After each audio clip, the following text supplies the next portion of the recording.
Hello, this is the Frugal Gamer, and welcome to my review of Call of Duty Black Ops Declassified for the PlayStation Vita. This game was released in 2012 for exclusively the PlayStation Vita. This game features single-player, multiplayer, and hostile modes, with the game taking place between Call of Duty Black Ops and its sequel Black Ops 2. With that in mind, I view this almost as, rather than 1.5 version, but 0.5. And I'll get to reasons why. As I'm showing here, I'm showing actual gameplay footage. This game makes use of the Vita's dual analog sticks, which is nice. It's touchscreen as well as its rear touchpad. It helps you, for example, use the touchpad in the rear for holding your breath. You'll use the front touchpad, the front of the screen, to throw grenades, as well as using your knife for the melee attacks. Now, this game offers several different modes. As what I'm showing right here now is the campaign. This game did initially receive some pretty poor reviews, to call it anything with what you will. If you look, though, I think for a portable, the graphics are really not that bad. The AI is decent, but I wouldn't call it anything spectacular. Now, see, there's an issue I have with that one time. With the touchpad, sometimes it makes it a little bit of a hardship to throw grenades. That's a problem I have. Maybe it's just me. Now, other things I call with this is the reason I call it 0.5. It almost reminds me of Black Ops, and that's what it is, of course, but it's not a full Black Ops to me. It's like it's half of the game. You don't have a particular story mode, if you will, like the traditional Black Ops games. Instead, you have certain missions, and each mission has a particular story. And I just like the video segment here at the beginning that played is talking about what the mission is. So instead, it takes you through several different missions. Another issue that people brought up is it just doesn't take very long to beat those missions. Another issue I found with this game is with the online component. Now, granted, as you see here, I'm going to show there's different classes you can set up, just like the original Black Ops and as well as Black Ops 2. But it just doesn't have as much. There's the AK selection. Here is some submachine guns in the selection. Here's some shotguns. Here's some sniper rifles. So it still gives you a pretty decent selection here. But it's just not the full-fledged thing we're used to. You'll get the same thing. I really noticed, it seems to me anyway, that it skimps on other options. Like here's the handguns. That's a decent amount.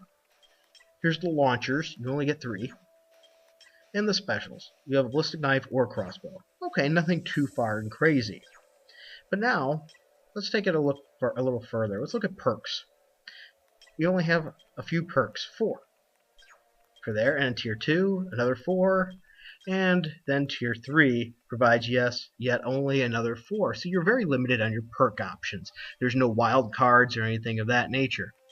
So as I said, it's a nifty ad, and it's good for a portable, I think, but it just doesn't have the full Black Ops feel. I almost wish they would have called it something else, because I think calling it Black Ops sort of tricked people into thinking it's a full-fledged thing. As you see here, the equipment is also scaled down. Now, as I said, people really were quite harsh on this game. I don't think it's 100% fair. I think the single-player campaign was okay. Yes, it is quick. You can beat every one of them probably within an hour.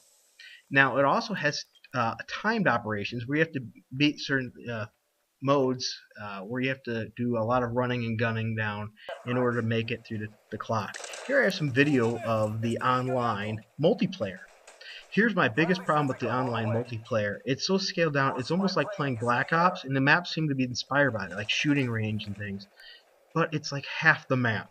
They're very scaled down, small maps. And part of the problem I find with the maps being so small is, first, sniper rifles are useless, which is okay. I'm not a big sniper rifle fan unless you're a camper in this game, because they're so small, the only thing you do is hide around a corner with one. But on top of it, my biggest problem with that is the maps are so small, you will spawn right in front of enemies frequently. So the instant you spawn, boom, you're dead. Because the map is so small. It's impossible almost to spawn and be out of the way. Also, you'd have to definitely almost wear a flak jacket on this, because the maps are so small, you're a grenade hit away every second. So the maps are a little too small. Now, if you take that away, actually the game is pretty fun.